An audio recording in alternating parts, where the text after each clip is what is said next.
Hello friends, আমি লালটু রানা। আজ আমরা ক্লাস 7-এর কোষে দেখি 1.1-এর অঙ্কগুলি প্র্যাকটিস করব। তো প্রথমে কি আছে দেখো, 2 টাকার 12.1/2% সমান কত পয়সা দেখি। তাহলে এখানে আছে টাকা, এখানে আছে পয়সা, তাহলে এই 2 টাকা থেকে প্রথমে আমাদের পয়সায় কনভার্ট করতে হবে। তাহলে আমরা লিখব যে 2 টাকা সমান 2 গুণিত 100 সমান 200 পয়সা। এবারে 200 পয়সার 12.1/2% মানে এখানে 200 গুণ পয়সার আছে এর আছে, তাহলে 12.1/2% সমান হচ্ছে 200 গুণ 2 12 24 আর একে হচ্ছে 25, তাহলে 25-এর এখানে 2। এবারে পার্সেন্ট আছে, তাহলে পার্সেন্টটাকে তোলার জন্য 100 দিয়ে ভাগ করতে হবে, ওই জন্য নিচে হয়ে গেল 100। এবারে একটা শূন্য একটা শূন্য একটা শূন্য একটা শূন্য কেটে গেল, তাহলে এবার 2-এর সঙ্গে যদি 2 কাটি 2 একে হয় 2, তাহলে 25-এর সঙ্গে যদি 1 গুণ করা হয় 25 একে হয়ে গেল 25, তাহলে হয়ে গেল 25 পয়সা। পরেরটা কি বলেছে দেখো, 2-এর অঙ্কটা বলেছে 840 গ্রামের 30% সমান কত গ্রাম দেখি। তো এখানে 840 গ্রামের বলেছে, তাহলে এখানে 840 গ্রামের এর আছে এই জন্য গুণ, এখানে কি 30% বলেছে, তাহলে হলো 30% সমান কি হচ্ছে দেখো, সমান এখানে 840 গুণিত 30% মানে উপরে 30 আর পার্সেন্টটিকে তোলার জন্য 100 দিয়ে ভাগ করতে হয়। এটার কিছু নাই মানে নিচে 1 আছে ধরতে হবে, তাহলে এই শূন্য এই শূন্যই কাটছে, এই শূন্য এই শূন্যই কাটছে। এবার 84 আছে, 84-র সঙ্গে আমাদের এখানে এই 3 গুণ করতে হবে। 84-র সঙ্গে যদি 3 গুণ করি 3 4 12, 2 হাতে রইল 1, 3 হাতে 24 25, তাহলে 252 গ্রাম হয়ে গেল। এরপরেরটা কি বলেছে দেখো, 25 টাকার 8% সমান কত টাকা দেখি। তাহলে 25 টাকার 8%, তাহলে আমরা এখানে 25 টাকার মানে এখানে লিখতে পারি 25, এখানটায় করে দিচ্ছি 25 গুণ 8% মানে 8% সমান 25 গুণ পার্সেন্টটাকে তোলার জন্য আমাদের কি করতে হয় 100 দিয়ে ভাগ করতে হয়।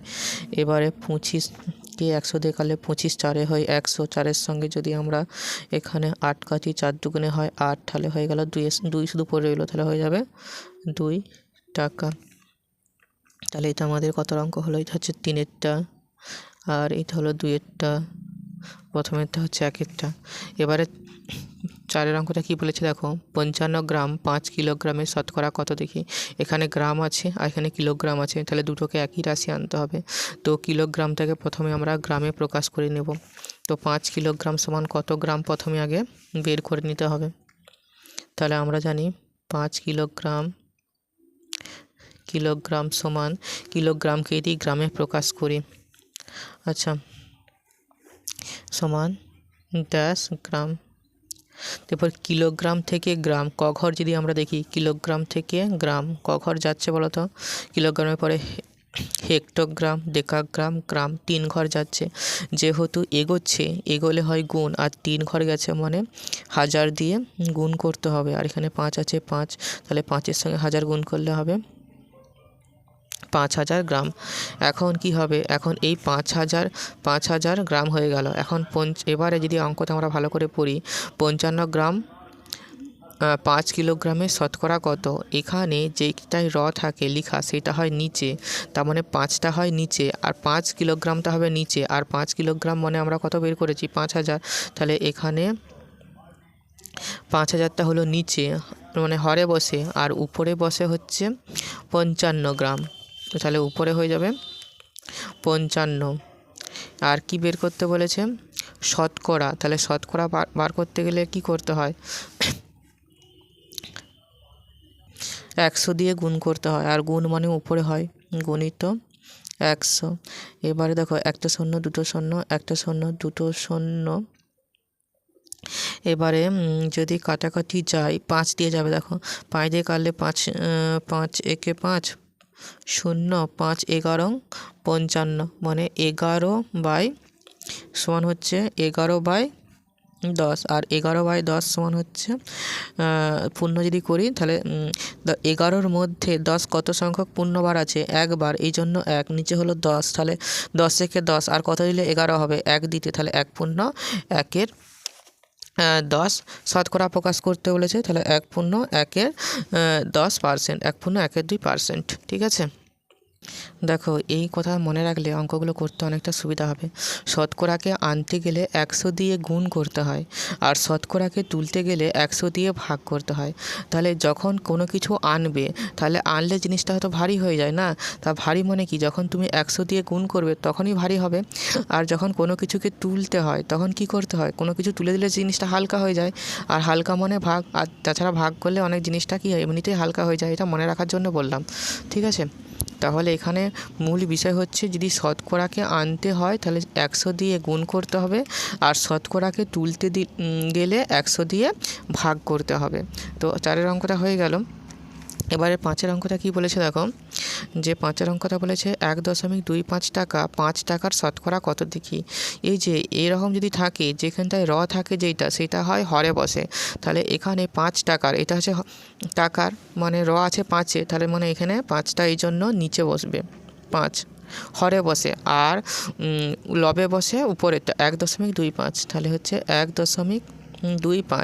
শতকরা কত দেখি, অর্থাৎ আমাদের শতকরা আনতে হবে। তাহলে আনতে হলে কি বলেছি, তো এর আগে যে শতকরা যখন আনতে হয়, শতকরা আনতে গেলে 100 দিয়ে গুণ করতে হয়। তাহলে এইটিকেও আমরা তখন 100 দিয়ে গুণ করতে হবে। তাহলে গুণ হচ্ছে 100। তাহলে দশমিকের পরে দুটো সংখ্যা, তো এই দশমিকের পরে দুটো সংখ্যা আনার জন্য নিচে 1-এর পরে দুটো শূন্য দিয়ে গুণ করতে হয়, অর্থাৎ 100 দিয়ে গুণ করতে হয়। এবারে যদি আমরা কাটাকাটি করি, কী করে জানো, তাহলে এই 100 আর এই 100 কেটে গেল। এবার 5-এর সঙ্গে 125 কাটবে, 5 25-এ হয় 125, ঠিক আছে। তাহলে কি হলো, 25 হয়ে গেল। এখানে 25%। শতকরা আনছি মানে অবশ্যই পার্সেন্টটা দিতে হবে। তাহলে উত্তরটা লিখে নেবে কিন্তু, যে 1.25 টাকা 5 টাকার 25%। এভাবে লিখে দিবে যে এটা ভি এর অঙ্কটা হলো 1.25 টাকা 5 টাকার 25%। এইভাবেও লিখতে পারো, অথবা এইভাবে লিখলেও হবে 1.25 টাকা 5 টাকার, আচ্ছা এটাই থাক, 5 টাকার শতকরা 5 টাকার শতকরা 25 টাকা, 5 টাকার শতকরা 25 টাকা। এই দুটোর মধ্যে যে কোনো একটা লিখবে তাহলেই হবে। এবারে কি বলেছে দেখো, 16 লিটার 1000 লিটারের শতকরা কত দেখি। দেখো এতে যেটায় থাকবে সেটা হয় হরে, তাহলে কোথায় আছে, এই যে লিটারের আছে, তাহলে যেটায় আছে সেটা হয় নিচে, তাহলে এই 1000টা সবসময় হরে হবে। তাহলে আমরা এখানে 1000টা লিখে দিই হরে 1000, আর লব হয় হচ্ছে উপরেরটা লব হয় এখানে 16, তাহলে 16টা হয়ে যাবে উপরে, তাহলে উপরে হলো 16। এবারে কি বলেছে, শতকরা কত দেখি। তাহলে শতকরা মানে শতকরা আনতে হবে, আর শতকরা যখন আনতে হয়, শতকরা আনতে গেলে 100 দিয়ে গুণ করতে হয়।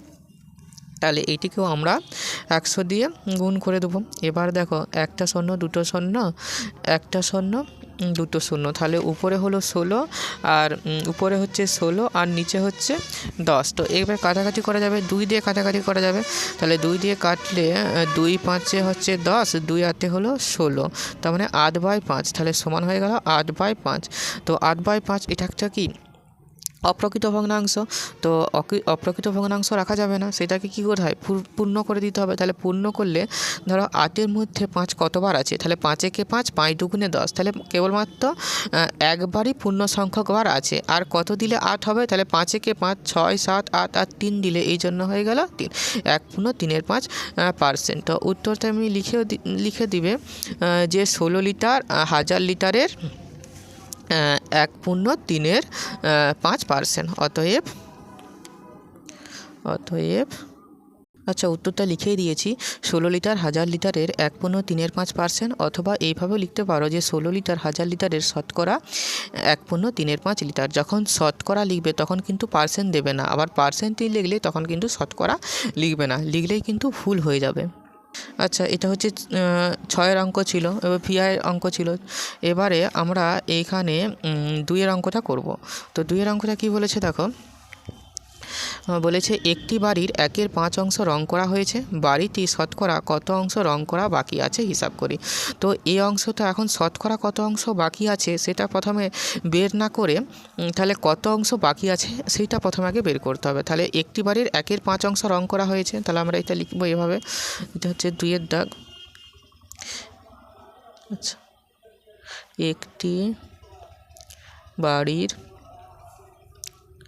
রং করা হয়েছে যে 1/5 অংশ, তাহলে 1/5 অংশ রং করা হয়েছে। এবারে আমাদের আগে বাকি আছে কত দেখে নিই। তাহলে বাকি আছে, অতএব বাকি আছে, তো বাকি আছে করতে গেলে কি হয়, সমস্তটা থেকে যেটা হয়ে গেছে সেটা বাদ দিতে হয়। তাহলে আমরা কি জানি, একটা অংশের ক্ষেত্রে সমস্ত অংশ হয় 1 অংশ, তাহলে 1 বিয়োগ 1/5 এইটাই হয়ে যাবে বাকি আছে। তো এভাবে কিভাবে করব দেখো, এই যে 1 আর যদি এখানে 1 থাকে, এখানে বিয়োগ চিহ্ন, আর এখানে যদি কোনো কিছু ভগ্নাংশ থাকে, তো এগুলো করা খুব সহজ। তখন 5 থেকে 1 বাদ দেবো, তাহলে 5 থেকে 1 বাদ দিলে হয় 4, আর নিচে লিখে দেবো যেটা থাকে সেটা লিখে দেবো, তাহলে 4/5 অংশ। আর এইখানটা সমস্ত অংশ, অর্থাৎ সমস্ত অংশ লিখতে হয় যে মোট বাড়ি সমান 1 অংশ, মোট বাড়ি সমান 1 অংশ, এইটা লিখে নিতে হবে। তাহলে বাকি আছে 4/5 অংশ, কিন্তু আমাদের কি বাকি আছে কত অংশ বের করতে বলেছে না, বাড়িটির শতকরা কত অংশ বাকি আছে, তাহলে শতকরায় প্রকাশ করতে হবে। তাহলে আমরা যদি শতকরায় প্রকাশ করি, তাহলে 4/5 অংশ সমান কত শতকরা, অতএব শতকরা রং বাকি আছে, এই যে 4/5 অংশ আছে, 4/5 অংশ থাকবে, কিন্তু শতকরা অর্থাৎ পার্সেন্টেজ আনতে গেলে কি হয়, আনতে গেলে সেটাকে আমাদের 100 দিয়ে গুণ করতে হয়, কারণ আনতে গেলে জিনিসটা ভারী হবে, আর ভারী মানে 100 দিয়ে গুণ। এবারে 5 20 হয়ে যাচ্ছে 100, আর 20-র সঙ্গে যখন আমরা 4 গুণ করি, 20 4 হচ্ছে 80, তাহলে 80%, এটা হচ্ছে উত্তর, 80% হচ্ছে উত্তর। তাহলে আমাদের কি চেয়েছিল, যে বাড়িটির শতকরা কত অংশ রং করা বাকি আছে, অতএব শতকরা কত অংশ গো, শতকরা 80 অংশ, 80%। তাহলে বাড়িটির শতকরা কত রং করা বাকি আছে, শতকরা 80 ভাগ লিখে দেবো, যে শতকরা 80 ভাগ বাকি আছে, বা বাড়িটি রং করতে বাকি আছে, এইটা লিখলেই হবে, যে বাড়িটি রং করতে বাকি আছে 80%, ঠিক আছে। অতএব এইটাই লিখে দেবে, অতএব বাড়িটি রং করতে বাকি আছে 80%, ঠিক আছে। এর পরের অঙ্কটা কী বলেছে দেখো, বলছে নূরজাহানের শ্রেণীতে 30% ছাত্রী আছে, শ্রেণীর মোট ছাত্রছাত্রীর সংখ্যা 7 জন, হিসাব করে দেখি নূরজাহানের শ্রেণীতে মোট কত ছাত্র আছে। তাহলে এখানে নূরজাহানের শ্রেণীতে 30% ছাত্রী আছে, এই যে 30% ছাত্রী আছে কার মধ্যে আছে, এই 7 জনের মধ্যে। তাহলে 7 জনের মধ্যে 30% ছাত্রী মানে কতজন ছাত্রী আগে বের করে নিই, তাহলে সেইটাই লিখব, যে এটা কত দাগের গো, এটা হচ্ছে 3। তাহলে আমরা লিখি 60 জনের মধ্যে 30% ছাত্রী, অতএব ছাত্রী আছে, তাহলে এই যে জনের মধ্যে এর শব্দ আছে, এর মানে গুণ, তাহলে 60 গুণ 30%, পার্সেন্টকে তুললে আমরা 100 দিয়ে ভাগ করি। এবার এই শূন্যয় এই শূন্যয় এই শূন্যয় এই শূন্যয় কেটে দেবো, তাহলে 6-এর সঙ্গে যদি 3 গুণ করি, 6 3 হবে 18 জন, ঠিক আছে। তাহলে 18 জন হয়ে গেল কি, 18 জন হয়ে গেল ছাত্রী। তাহলে এবার অঙ্কটা আবার পড়ো, যে নূরজাহানের শ্রেণীতে 30% ছাত্রী আছে, শ্রেণীর মোট ছাত্রছাত্রীর সংখ্যা 7 জন, তাহলে মোট ছাত্রছাত্রীর সংখ্যা 7 জন, আর এখানে ছাত্রী 30% মানে কি, ছাত্রী 30% মানে হয়ে গেল 18 জন। তাহলে মোট ছাত্রছাত্রীর সংখ্যা 7 জন, আর ছাত্রীর সংখ্যা যদি আমাদের এখানে 18 জন বেরিয়েছে, তাহলে আমাদের ছাত্র সংখ্যা টোটাল মোট ছাত্র থেকে যদি আমরা এই 18টা বিয়োগ করে দিই, তাহলেই বেরিয়ে যাবে। তাহলে অতএব ছাত্র সংখ্যা সমান টোটাল হচ্ছে এই 7 জন, তাহলে 60 বিয়োগ, আর এখান থেকে আমরা কত বাদ দেবো বলো, 18 বাদ দিয়ে দেবো না, তাই না। 7 থেকে যদি যখন 18 বাদ দেবো, তখন হয়ে যাবে কত, 42 জন হবে। তাহলে অতএব যে উত্তরটা লিখে দেবে, তা কি উত্তর চেয়েছে, যে নূরজাহানের শ্রেণীতে মোট কতজন ছাত্র আছে, অতএব নূরজাহানের মোট হচ্ছে 42 জন ছাত্র আছে, নূরজাহানের শ্রেণীতে মোট 42 জন ছাত্র আছে। এবারে আমরা এখানে 4 অঙ্কটা পড়ব। 4 অঙ্কটা কি বলেছে দেখো, 120 কিগ্রা মিশ্র সারে ইউরিয়া ও পটাশের পরিমাণ যথাক্রমে 60% ও 40%। ওই মিশ্র সারে কোন সার কত কিগ্রা আছে হিসাব করি। তাহলে এখানে টোটাল সারের পরিমাণ হচ্ছে 120 কিগ্রা। এই 120 কিগ্রার 60% আছে 60% আছে ইউরিয়া, কারণ ইউরিয়া এখানে প্রথমে আছে। তাহলে যেহেতু প্রথমেরটা হবে প্রথমে, শেষেরটা হবে শেষে, তাহলে এখানে ইউরিয়ার কথা আছে, ইউরিয়া তার জন্য 60% আর পটাশ আছে 40%। তাহলে টোটাল সার হচ্ছে 120 কিগ্রা। এই 120 কিগ্রার মধ্যে 60% আছে ইউরিয়া। তাহলে 60% মানে কত কিগ্রা সেটা প্রথমে আমাদের বের করে নিতে হবে। তাহলে মোট সার লিখব 120 কিগ্রা, 60% হচ্ছে কি ইউরিয়া। তাহলে আমি এখানে লিখি যে 100, এটা হচ্ছে 4 অঙ্কটা, 120 কিগ্রার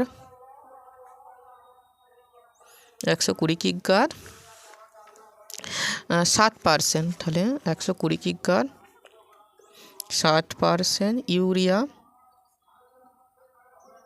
অতএব ইউরিয়া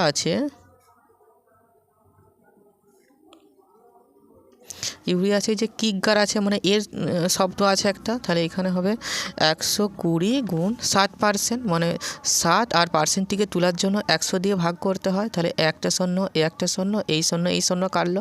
6-এর সঙ্গে যদি আমি 12 গুণ করি, 12 6 হবে 72 কিগ্রা।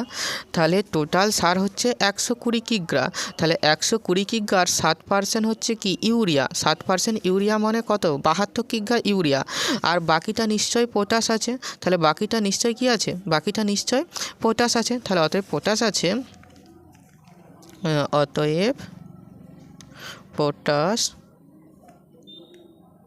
আছে টোটাল হচ্ছে এই 120। তাহলে এখানে 120 বিয়োগ এখানে হচ্ছে আমরা 72 লিখে দেবো। 72 কিগ্রা সমান 2 কত হলে 10, 8 তিনটে হাতে রইল 1, 7 থেকে 8, 8 কত হলে 12, 4 তিনটে হাতে রইল 1, 1 একে মিলে গেলে 0, লেখার দরকার নয়। তাহলে 48 কিগ্রা। তাহলে 48 কিগ্রা হয়ে গেল কি, 48 কিগ্রা হয়ে গেল আমাদের পটাশের পরিমাণ। তো এখানে তুমি প্রথমে পটাশটা ধরেও করতে পারো। তো সেটা কিভাবে করবে দেখো, তো এখানে আছে তোমার হচ্ছে মোট সার হচ্ছে তো 120 কিগ্রা। তাহলে আমরা একটু সংক্ষেপে করে দিচ্ছি। তাহলে টোটাল সার হচ্ছে 120 কিগ্রা। এই 120 কিগ্রা সারের মধ্যে 40% কি আছে, 40% আছে পটাশ। তাহলে পটাশ আছে কত, 40%। তাহলে 120 কিগ্রার 40% আছে পটাশ। তাহলে 40%, তাহলে 40%টাকে তোলার জন্য এই যে 40%টাকে তুললে আমাকে 100 দিয়ে ভাগ করতে হবে। তাহলে নিচে 100, তাহলে একটা শূন্য, একটা শূন্য, একটা শূন্য, এই শূন্য কেটে গেল। তাহলে 4 12 48। তাহলে 48 কিগ্রা এটা কি বেরোলো, 48 কিগ্রা পটাশ। আর আমাদের এখানে পটাশ কি বেরিয়েছিল, 48 কিগ্রা পটাশ। এবার যদি আমরা এই ইউরিয়াটা বার করি, তো ইউরিয়া কি করে বের করব দেখো, ইউরিয়া সমান ইউরিয়া কী হবে বলো তো, তাহলে ইউরিয়া হবে টোটাল হচ্ছে 120 কিগ্রা। তাহলে 120 কিগ্রা আর এর সঙ্গে এই পটাশটা যদি আমরা বাদ দিয়ে দিই, 48 যদি বাদ দিয়ে দিই, তাহলে দেখবি কত হচ্ছে দেখো, 8 কত দিলে 10, 2 দিতে হাতে রইল 1, 4 একে 5, 5 কত দিলে 12, 7 দিতে হাতে রইল 1, একে মিলিয়ে 0, তাহলে 72 কিগ্রা।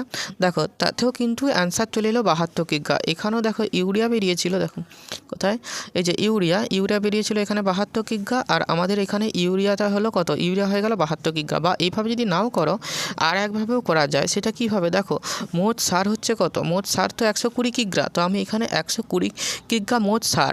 এবারে কি আছে, 60% আছে কত, 60% আছে ইউরিয়া। তাহলে 60% ইউরিয়া মানে কি, তাহলে গুণ 60% মানে 60/100। এটা আমরা ইউরিয়ার হিসাব করছি।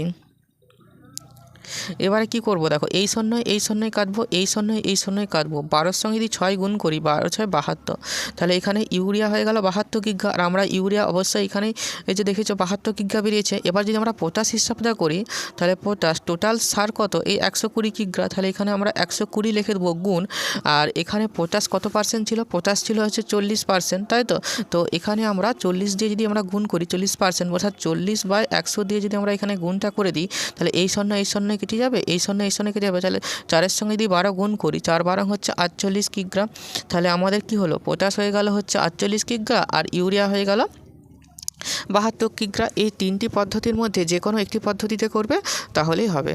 তো পরে কি আছে দেখো, 5 অঙ্কটা বলেছে যে আমার স্কুলের খাতার দাম ছিল 10 টাকা। তাহলে আমাদের স্কুলের খাতার দাম ছিল কত? খাতার দাম ছিল 10 টাকা। এখন সেই খাতা আমি 12 টাকায় কিনি। তাহলে আগে দাম ছিল 10 টাকা, এখন কিনছি 12 টাকা। তাহলে হিসাব করে দেখি খাতার দাম শতকরা কত বেড়েছে। তো শতকরা কত বেড়েছে আমাদের সেটা বের করতে হবে।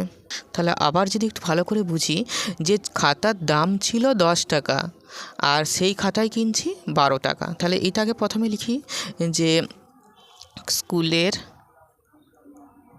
খাতার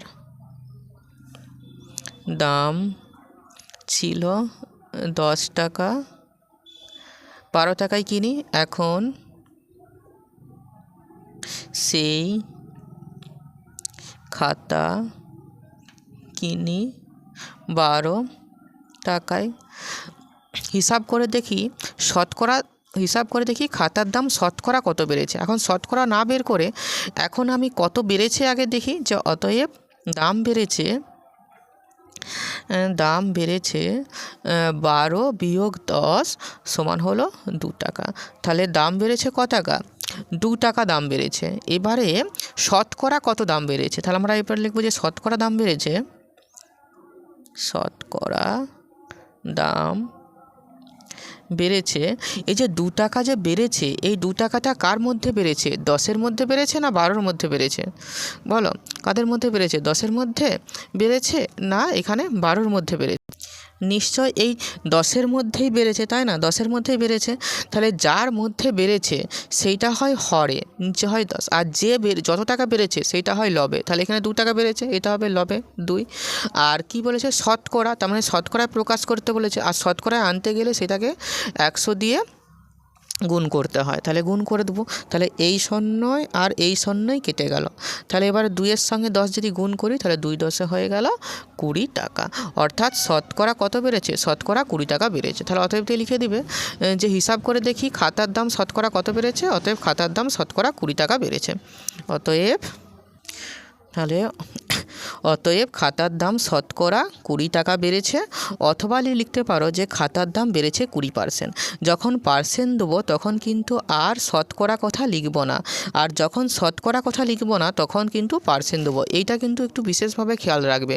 শতকরা এবং পার্সেন্ট দুটোই যদি একসঙ্গে দিয়ে দাও না তখনই কিন্তু ভুল হয়ে যাবে। এবারে 6-এর অঙ্কটা কী বলেছে দেখো, বলছে সুমিতার বাড়ি থেকে স্কুল যেতে 4 টাকা ভাড়া লাগতো, এখন তাকে ওই দূরত্ব যেতে 6 টাকা বাস ভাড়া দিতে হয়। বাস ভাড়া শতকরা কত বেড়েছে হিসাব করি। ঠিক আগের অঙ্কটির মতোই। দেখো, যদি করতে পারো তো একটু পজ করে দেখো, দিয়ে আমার সঙ্গে মিলিয়ে নাও। তো আমি এটা করে দিচ্ছি। দেখো 6-এর অঙ্কটা কি বলেছে, সুমিতার বাড়ি থেকে স্কুলে যেতে 4 টাকা বাস ভাড়া লাগতো। তাহলে আগে এরকম করে লিখে দিচ্ছি যে সুমিতার আগে স্কুলে যেতে বাস ভাড়া লাগতো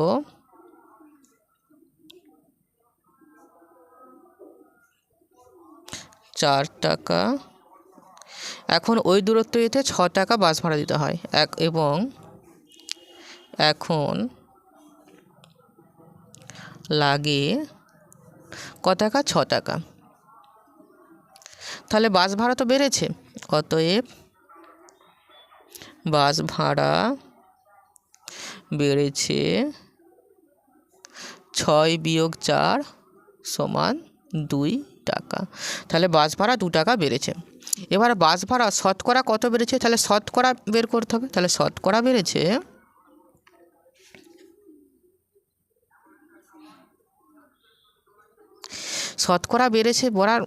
করার সময় এই যে 2 টাকা যে বেড়েছে কার মধ্যে বেড়েছে? 4 টাকার মধ্যে বেড়েছে না 6 টাকার মধ্যে বেড়েছে? অবশ্যই এই 6 টাকার মধ্যে বেড়েছে। তাহলে যত টাকার মধ্যে বাড়বে সেটা সবসময় হচ্ছে আমাদের সবসময় নিচে ভুল হয়ে গেল, যত টাকার মধ্যে বেড়েছে সেটা সবসময় নিচে লিখতে হয়। তো এখানে 4 টাকার মধ্যে বাস ভাড়া বেড়েছে না 6 টাকার মধ্যে বাস ভাড়া বেড়েছে? অবশ্যই এই যে 2 টাকাটা বেড়েছে সেটা 4 টাকার মধ্যে বেড়েছে। তাহলে 4 টাকার মধ্যে বেড়েছে মানে 4টা হবে নিচে অর্থাৎ হরে। যত টাকা বেড়েছে, যেমন এখানে 2 টাকা বেড়েছে, সেইটা হবে লবে। আর পার্সেন্টেজ শতকরা আনতে গেলে এটিকে 100 দিয়ে গুণ করতে হবে। যদি কাটি 4 25 হবে 100। এবার 25-এর সঙ্গে যদি 2 গুণ করি, 25 দুগুণে হবে 50 টাকা। তাহলে শতকরা বেড়েছে কত? 50 টাকা। অতএব এইভাবে উত্তরটা লিখে দেবে যে অতএব বাস ভাড়া শতকরা বেড়েছে, অতএব বাস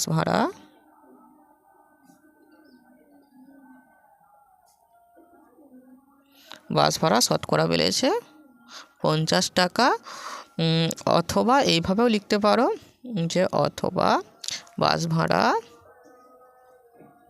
বেড়েছে 50%। যে কোনো একটা লিখবে, এইটা লিখলে এইটা লিখবে না, আবার এইটা লিখলে এইটা লিখবে না, যে কোনো একটা লিখবে, তাহলেই কিন্তু হবে। তো 6-এর অঙ্ক হয়ে গেল। এবারে 7-এর অঙ্কটা কি বলেছে দেখো।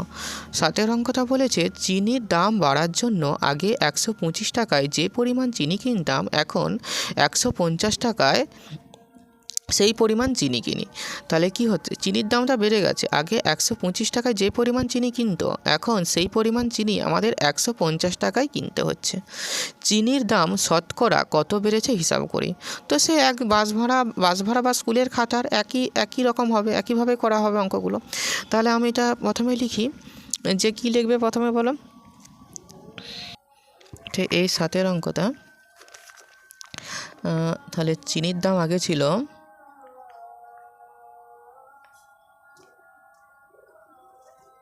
125 টাকা। 125 টাকা। এখন চিনির দাম হয়েছে 150 টাকা হয়েছে। তাহলে এখন চিনির দাম 150 টাকা। অতএব দাম তো বেড়েছে নয়, তাই না? অতএব দাম বেড়েছে 150 বিয়োগ 125 সমান হলো 25 টাকা। এবার আমাদের কি বলেছে, যে এখন চিনির দাম শতকরা কত বেড়েছে। তাহলে শতকরা হিসাব করতে হবে। অতএব শতকরা দাম বেড়েছে, অতএব শতকরা চিনির দাম বেড়েছে সেম একই। এই যে 25 টাকা তো বেড়েছে, কত টাকা বেড়েছে? 25 টাকা বেড়েছে। তাহলে 25 টাকা বেড়েছে। এই যে 25 টাকাটা কার মধ্যে বেড়েছে বলো? 125-এর মধ্যে না 150-এর মধ্যে? অবশ্যই 125-এর মধ্যে বেড়েছে, তার জন্য নিচে হলো 125। যার মধ্যে বাড়বে সেটা হয় নিচে। এবার শতকরা প্রকাশ করতে বলেছে, আর শতকরা প্রকাশ করতে গেলে 100 দিয়ে গুণ করতে হয়, গুণ 100। এবার 25-এর সঙ্গে 125 কাটলে 25 5 হবে 125। এবার 5-এর সঙ্গে যদি 100 কাটি, 5 কুড়ি হবে 100। তাহলে হয়ে গেল শতকরা বেড়েছে 20 টাকা। শতকরা চিনির দাম বেড়েছে 20 টাকা। তো অতএব দিয়ে লিখে দেবে, অতএব চিনির দাম শতকরা বেড়েছে 20 টাকা। এটা না লিখে অথবা এইভাবে লিখতে পারো, চিনির দাম 20% বেড়েছে। এবারে আমরা 8-এর অঙ্কটা করব। রোজিনা একদিনে 90টি অঙ্ক কষেছে, শেফালি ওই সময়ে অর্থাৎ একদিনেই 65টি অঙ্ক কষেছে। তাহলে আবার যদি পড়ি অঙ্কটা একবার, রোজিনা একদিনে 90টি অঙ্ক কষেছে, শেফালি ওই সময়ে 65টি অঙ্ক কষেছে। ওই সময় রোজিনা শেফালির থেকে শতকরা কত বেশি অঙ্ক কষেছে দেখি। শেফালি ওই সময়ে রোজিনার থেকে শতকরা কত কম অঙ্ক কষেছে দেখি। তো এটার মধ্যে কি বুঝতে পারলে না, এখানে রোজিনা একদিনে 90টি অঙ্ক কষেছে, আর শেফালি ওই সময়ে অর্থাৎ ওই একদিনেই 65টি অঙ্ক কষেছে। তাহলে এই দুটির মধ্যে কে বেশি কে কম কষেছে? অবশ্যই রোজিনা বেশি কষেছে। তো শেফালির চেয়ে রোজিনা কতগুলো বেশি কষেছে সেইটা প্রথমে বের করে নিই, তারপরে শতকরা কত কষেছে সেটা বের করব। তাহলে এবার লিখি যে রোজিনা একদিনে 90টি অঙ্ক কষেছে। এবারে শেফালি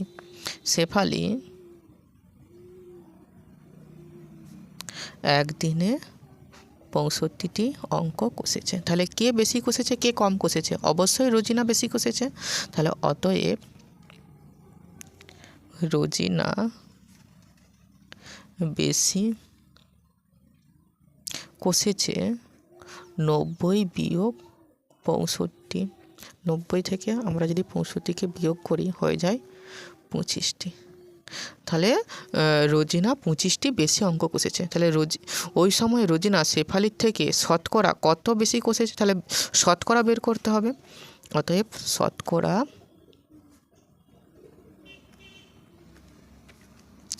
বেশি কষেছে। তাহলে এই যে 25টি কার থেকে বেশি কষেছে? শেফালির থেকে। তাহলে যার থেকে সে হয় নিচে, অর্থাৎ হরে। এখানে 65, কতগুলো বেশি? 25টি। এবার শতকরায় আনতে হবে, আর শতকরা মানে 100 দিয়ে গুণ করতে হয়।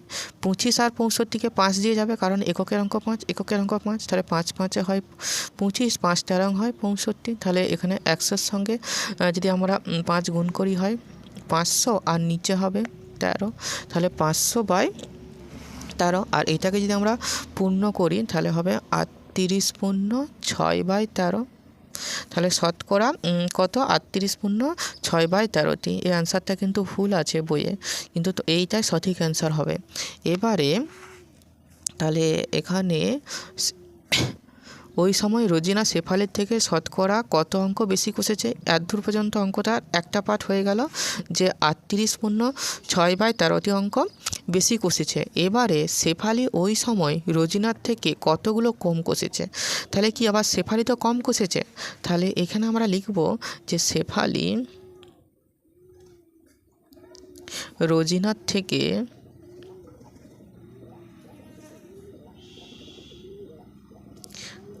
কম কষেছে। রোজিনা হচ্ছে কত? 90, আর এখানে হচ্ছে বিয়োগ 65 সমান 25টি। তাহলে শেফালি কি করছে? শেফালি কম কষেছে কার থেকে? এই রোজিনার থেকে। কতগুলি কম কষেছে? 25টি। কিন্তু 25টি তো কম কষেছে ঠিক কোথায়, কিন্তু আমাদের এখানে শতকরা চেয়েছে। তাহলে শতকরা কতগুলি কম কষেছে? তাহলে শতকরা বের করতে গেলে তাহলে আমরা এই লিখব যে অতএব শেফালি শতকরা কম কষেছে।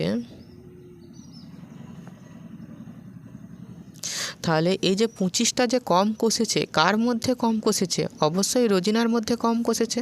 তাহলে যার মধ্যে সে হয় নিচে। রোজিনা কত? রোজিনা কত অঙ্ক কষেছে? 90টি। তাহলে এখানে হচ্ছে 90, আর এখানে কতগুলি কম কষেছে? 25। তাহলে উপরে 25। আর শতকরা আনতে গেলে কি করতে হয়? 100 দিয়ে গুণ করতে হয়, সে দেখেইছে তো আগে। এবার এই শূন্যই কাটলো। 25-এর সঙ্গে যদি আমরা 10 গুণ করি, 25 10কে হয় 250, আর নিচে হয় 9। তাহলে এখানে যদি পূর্ণ ভাঙি তাহলে হবে 27 পূর্ণ 7/9। তাহলে 27 পূর্ণ 7/9টি। তাহলে অতএব দিয়ে ফাইনাল উত্তরটা লিখে নেবে যে অতএব শেফালি শতকরা, অতএব শেফালি কম কষেছে রোজিনার থেকে এত %। অতএব শেফালি রোজিনার থেকে কম কষেছে 27 পূর্ণ 7/9%। তো দুটি উত্তর, একটা হচ্ছে এই উত্তর একটি, আর এখানে হচ্ছে 27 পূর্ণ 7/9 এই একটা উত্তর। তো এখানে 9 অঙ্ক, আজকের অঙ্কটা হয়ে গেল। এবারে 9 অঙ্কটা সুভাষবাবু অঙ্কটা পড়ি। দেখো 9 বলছে সুভাষবাবু তার মাসিক আয়ের 66.23% খরচ করেন। তিনি যদি মাসে 3250 টাকা খরচ করেন তবে তার মাসিক আয় কত? হিসাব করে দেখি। তো কি বলেছে আরেকবার পড়ছি। সুভাষবাবু তার মাসিক আয়ের 66.23% খরচ করে। এখানে আয়টা কত সেটা কিন্তু বলে দেয় না, এখানে কত আয় করেছেন সেটা কিন্তু বলে দেয় না। তা যেহেতু আয়টাকে যদি আমি এক্স ধরে নিই তাহলে এক্সের 66.23% খরচ করেন, সেইটাই হবে খরচ হবে। তাহলে ধরি আয় সমান, তো আমরা এভাবে লিখছি, ধরি সুভাষবাবু আয় করেন x টাকা। এবারে কি বলেছেন? মাসিক আয়ের 66.23% খরচ করেন। তাহলে খরচ করেন কত হবে? তাহলে খরচা করেন মাসিক আয়ের, অর্থাৎ মাসিক আয় কত ধরেছিলাম? তাহলে এক্সের, তাহলে এক্স এর 66.23%। তাহলে 66.23 পার্সেন্ট, এটা কি করছেন খরচ। কিন্তু এখানে কি বলেছে, এখানে তিনি যদি প্রত্যেক মাসে 3250 টাকা খরচ করেন, আর এখানে খরচ কত হয়েছে, এখানে খরচ হয়েছে এইটা। তাহলে শর্তানুসারে আমরা লিখতে পারি যে শর্তানুসারে এক্স গুণ 66/2/3 এই খরচটা কোন খরচের সঙ্গে সমান হবে, এই খরচটা হবে 3250-এর সঙ্গে সমান। তাহলে লিখতে পারি 3250। এবার সমাধানটা করে নিতে হবে। বা এক্স গুণিত, যদি আমরা পূর্ণটা ভাঙি তাহলে 66-র সঙ্গে যদি 3 গুণ করি, 318-র 8 হাতে রইল 1, 318 একে 19, 198, আর এখানে 2 মানে 200। তাহলে এখানে হয়ে গেল 200 আর নিচে হয়ে গেল 3। এই পার্সেন্টটাকে যদি আমরা কি করি তুলে দিই, তাহলে পার্সেন্টটাকে তুলতে গেলে কি করতে হয়, 100 দিয়ে ভাগ করতে হয়, আর ভাগ মানে নিচে, তাহলে গুণিত 100 সমান হচ্ছে 3250।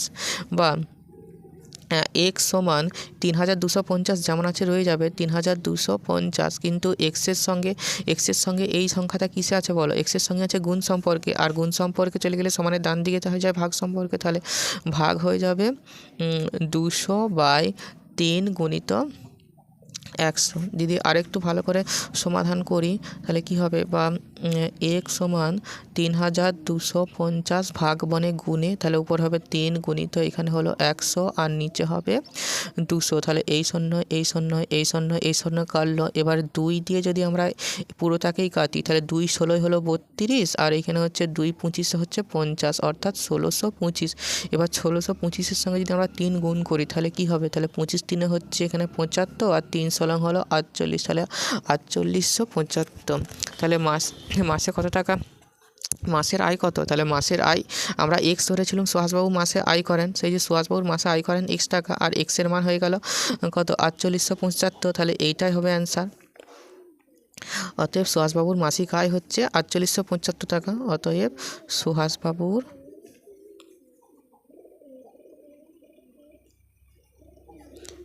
মাসিক আয় 4875 টাকা। এবারে একটি ছক আছে, এই ছকটি পূরণ করতে হবে। তো ছকটা কীভাবে পূর্ণ করব দেখো, বলছে নিচের মোট ছোট ঘরগুলির 10% ঘরে লাল রং দিই। তাহলে এখানে যে ছক, এতগুলো যে ছক আছে, তাহলে মোট ছকের 10% দিতে বলেছে লাল, আর এই মোট ছকের 40% দিতে বলেছে হলুদ। তাহলে লাল কত দিতে বলেছে, লাল দিতে বলেছে মোট ছকের 10%। তাহলে মোট ছক কতগুলো আছে যদি আমরা গুনি, 1 2 3 4 5 6 7 8 9 10 11 12 13 14 15 16 17 18 19 20। তাহলে মোট ছক আছে 20টা। তাহলে এই যে 20টা, তাহলে এই লাল দিবে 20-এর 10%, তাহলে 20 গুণিত 10/%কে তুলতে কি হবে, 100 দিয়ে কি করতে হয়, ভাগ করতে হয়। তাহলে এ একটা শূন্য, এ একটা শূন্য, এ একটা শূন্য, এ একটা শূন্য কেটে যাচ্ছে, তাই না। তাহলে এখানে কত হলো, সমান হয়ে গেল 2টি হলো। তাহলে 2টি দিবে কি, 2টি দিবে হচ্ছে এখানে 2টি দিবে লাল, আর 40% ঘরে কি দিবে, 40% হলুদ দিবে। তাহলে হলুদ দিবে কত, 40%। তাহলে কত 40%, এই মোট ছকের, তাহলে মোট ছক কত বেরিয়েছে, মোট ছক হচ্ছে তাহলে 20। তাহলে 20 গুণিত 40% মানে উপরে হবে 40 আর নিচে হবে 100। তাহলে একটা শূন্য, এই শূন্য, এই শূন্য, এই শূন্য কেটে যাবে, 4 আর 2 4 দুগুণে হয়ে গেল 8টি। তাহলে টোটাল কি হচ্ছে, তাহলে টোটাল হচ্ছে এখানে 8টি হচ্ছে হলুদ, তাহলে 8 × 10। তাছাড়া আমরা যদি এভাবে হিসাব করি, ধরো 40 আর 10 কত, 40 10 50, তাহলে 50 হয়ে গেল। তার মানে 50 মানে কি, এই টোটাল থেকে যদি 100% ধরা হয় তাহলে 50 মানে নিশ্চয়ই হাফ। তাহলে 20 হচ্ছে 20-র হাফ কত, 20-র হাফ 10, তাহলে 2 আর 8 যোগ করলে 10ই হয়। ঠিক আছে, বুঝতে পেরেছো তো। এবারে কি করবে, এবারে তোমাদের প্রধান কাজ হলো এই অঙ্কগুলিকে খুব ভালোভাবে প্র্যাকটিস করা, আর প্র্যাকটিস না করলে কিন্তু একদমই শিখতে পারবে না। Thank you.